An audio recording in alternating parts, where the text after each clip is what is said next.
Chapter 5 The Translator. The Prosper system was quite a ways away. Normally we could get to our destination in no time, traveling at light speed, but this was no ordinary system. It was owned by the Quetzals. They were an ancient race of beings that had died out years ago. If we were looking for a translator of ancient text, we would most likely find it there, said Mom. I assumed she expected us to meet with the Quetzal ancestors. They were a desert people. They survived off of a small cactus root that could take on large amounts of water. It grew on a desert kingdom in a mountain range. How the climate stayed that way was a mystery. The altitude was high. They traded in a barter system, and they had zero space travel, so they were a grounded society and a primitive culture, basically older than dirt. They ate dirt, if you're wondering. We landed on the eastern side of the planet. When we got to this marketplace, they had a lot of junk. But interesting junk. We were able to salvage some food. I traded it for spare parts. It made some merchants particularly wealthy. They thanked me in advance. We would have to hike up a mountain range to a castle in the sky that was held up by ropes. Not the safest of cities, I will admit. Plus, apparently it was filled with monkeys. I hated monkeys. Long story, too long. We bought some packs and some more grub. Doc bought this weird penknife with a magnifying glass. He gave the glass piece to Daisy, who bent it for her collection. Don't ask. It baffles me to this day why any of it was necessary purchases. Even in an infinite multiverse, it was still junk. Interesting, but junk. So we headed up for the day's walk. So how did you two meet? Asked Candelian to Mom and Dad, who were used to the thin, cold mountain air. It reminded all of us of Anchorage, home. Well, began my mother, I was working on my no longer existent Space Ranger duties, isolated from the old order by time and space, when I hear that there's this M who's able to wrangle me up a ship to get out of the system finally so I can retire. And he's looking to retire too after one last mission. So I call up this dealer named Navatu.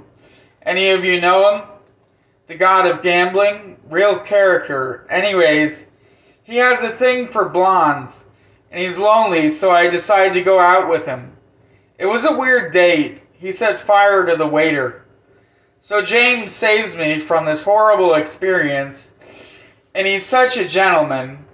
Yep, sounds like Navatu, replied Candelian. Real jackass. Oh, so you do know him, she replied, laughing.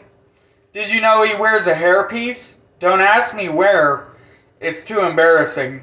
My dad whispered something in my ear. My ears pricked up. That was too much information. As we got closer to the summit, the climate turned into an arid desert landscape, which made absolutely no sense. That's when we started to see the first of the monkeys. They were spider monkeys. Why spider monkeys? One of them stopped on the trail and looked up at me. It hissed, and I cringed. Are we almost there yet? I asked.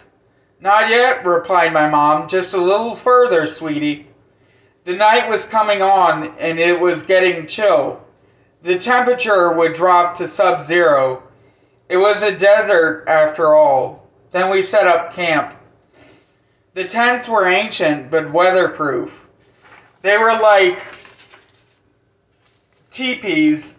The hide they were made of was special. I could hear the spider monkeys howling in the night. Again, I cringed, huddled up in a ball in my tent. The wind outside was cold. I didn't think anything could survive. That's where I was wrong, dead wrong. I think Mama Ritz was the first to hear it. Girl, what is that, racket? I heard her say as she came out of her tent shivering. We all did. Oh. Get back in the tents, replied Dad. Then we saw it. It was a naked creature off in the distance, walking alone out in the cold. He's going to freeze his ass off, I said. For lack of a better term, yes, replied Mom, her teeth chattering. The creature got closer. Katie yelled, "What are you doing out here, stranger?"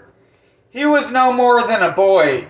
He looked like a cross between a cheetah and a spider monkey.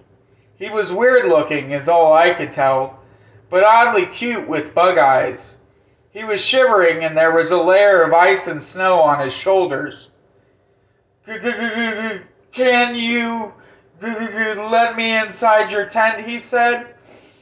"Sure, man," replied Roscoe chillily. "Anything for a friend." We all huddled inside the main tent to hear the boy's story. "So what are you doing all the way out here at night?" asked Candlian, applying a cold compress to his forehead. He had a fever. "Banished," he said. My mom and Dad looked at each other. They both had a look of worry. If we brought a banished alien back into the civilian life, we were never going to get to a translator. "Hold him steady for the night," said Dad.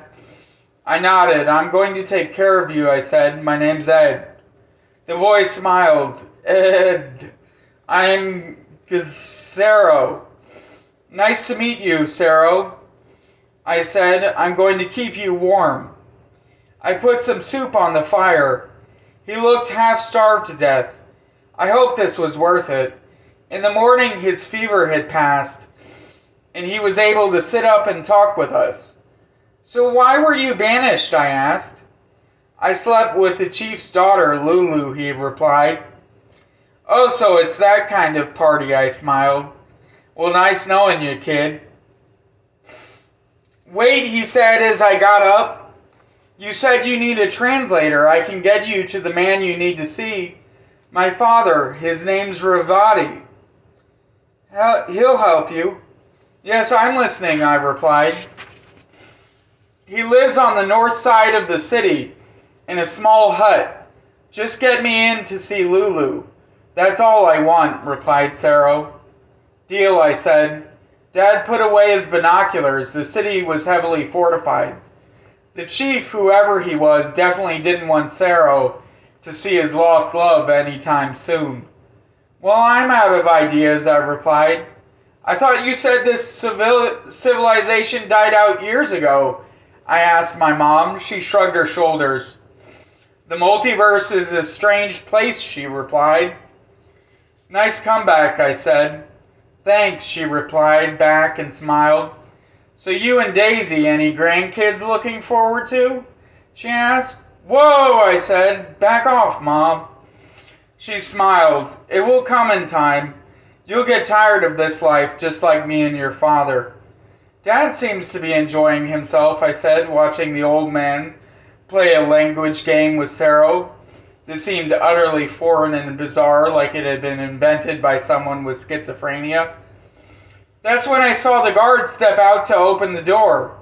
They were sending out a hunting party to find cactus root for the town drinking water and to kill spider monkeys for food.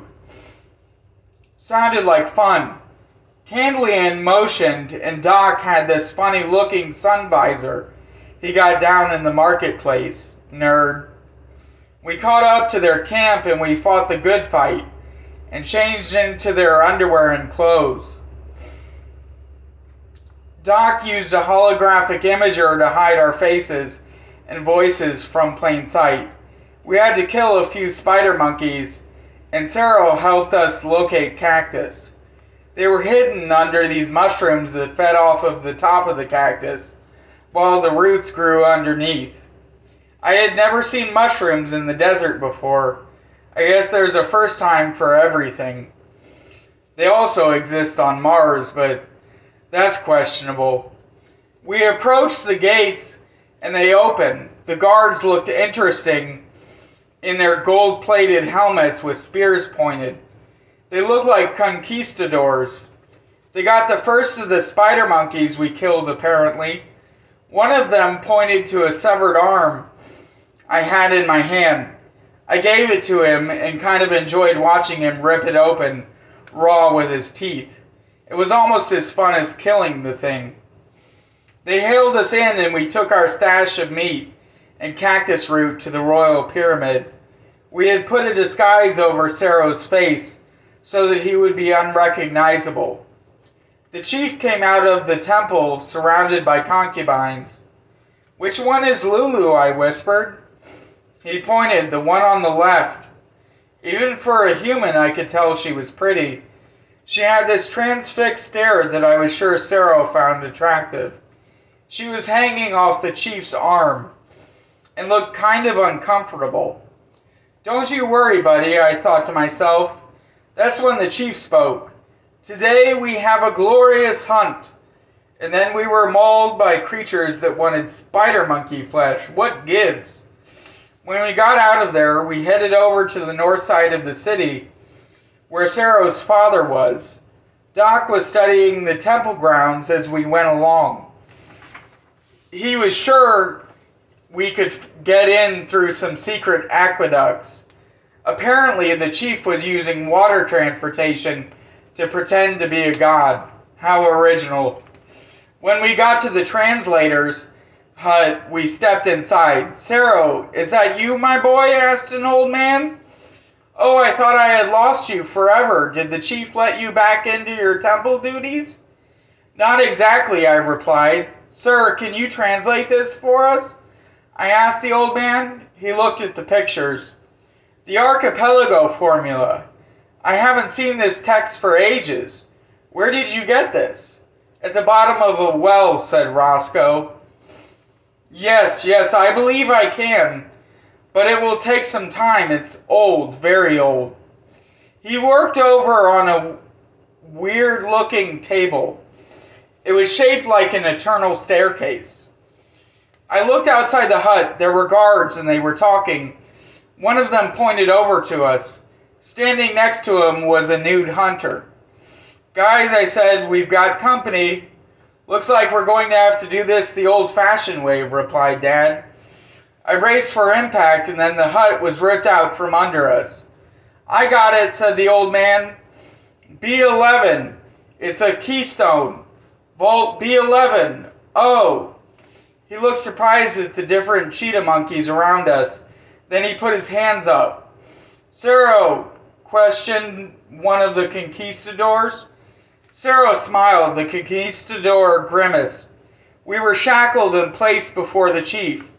Lulu was on his arm still. He really did love his concubines, and apparently so did Cero. Lulu looked worried as she stared down at Cero, who was gazing up at her proudly. I guess true love never dies. The chief raised a finger and spoke. "This traitor has come back to die. Kill them." "Ah, crap," I said. "Not to worry, son," replied Dad, with a look of satisfaction, adjusting his glasses. "We M's always make it out with our heads, except when we don't. Yeah, like that was comforting." Daisy moved the magnifying glass to angle at the sun. The heat burned off Pantheon's ropes, and he pulled out a vortex and grabbed what looked like a mace, and he swung it, knocking the first of the guards out. That's when I heard it. Footsteps. Thousands of them. It was the oglers. They had found us. Black-brimmed hats lined the city. Then I heard one word. Execute. They were going to kill everybody but the translator. It came in that cold, dead tone. Then I saw one of the tall, high-ranking officers. He must have been 8 foot tall, and he was almost Shaq-like, but sterile except for his face. He wasn't just high-ranking, he was their ruler. I'd been searching for him for a while. He was the most wanted alien in the entire multiverse. "Wait," he said. All of the agents paused midair. He picked up the formula and looked it over in his hand. Then I could properly see what was peeking through from that skin suit. It was horrifying. Nothing more than a black hole. Literally a black hole. They were collapsed stars that had died. Creepy. He walked over to the translator and said, "What does it say, old man?" He smiled up at the void. "I would never tell you, unnatural creatures." "You will tell us," replied the ogler as he reached into the man's head, and he passed through into his subconscious mind. It was the most invasive thing one could do. Ogle. It was the most unnatural state. Diving was one thing, but ogling was different. It was forced. The man's body shook, and he collapsed, seething on the ground, until eventually he melted to skin and bones, and then to nothing. Then the ogler jumped back from inside the man's soul and stood there holding the Archipelago Formula. This time he had melted off his skin suit. He was just a free, gigantic Schwarzschild black hole, sucking in everything. The light seemed to swirl in a chaotic pattern, deeper and deeper to eternity. "B11, he said from somewhere. He walked up the temple steps past Lulu, and wiping away some dirt from a stone that lay embedded in the temple rock, he placed the Archipelago Formula into the hollow. A bright light ushered in. That's when I looked over at Katie and Dad, and we all three felt it. The Eisenhower gift. The multiverse surged within us, and we joined hands at first. The blast was slow, but then it grew, until finally it popped, and the whole of the ogler formation was obliterated in one wave. I looked up at the temple steps, expecting to see an object, but there was a woman, shining in almost impenetrable light. She was a goddess. "You can have anything your heart desires," she replied, in a sing-songy voice. I smiled and Katie smiled, and then I said with a sense of assurance, "You know, I could really go for a turkey sandwich and a grape Fanta. In fact, give everybody a turkey sandwich in the whole multiverse and a grape Fanta. Except Pantheon. He needs another girlfriend." The goddess looked up at the stars. "It is done." And suddenly I had everything I needed. I wasn't a janitor or a ghost or a mediator for the dead. I was an M. Ed the M. Ed Eisenhower, Space Ranger. "So what will we do now?" asked Katie, sitting on the steps. As we reboarded the ship after reuniting, Lulu and Cyril, who took over the chiefdom, we discussed it. "Well, I think it's time for an adventure," I replied. "I think it's time for a nap," said Dad. "I agree, Daddy," said Mama Ritz. "I agree." The end.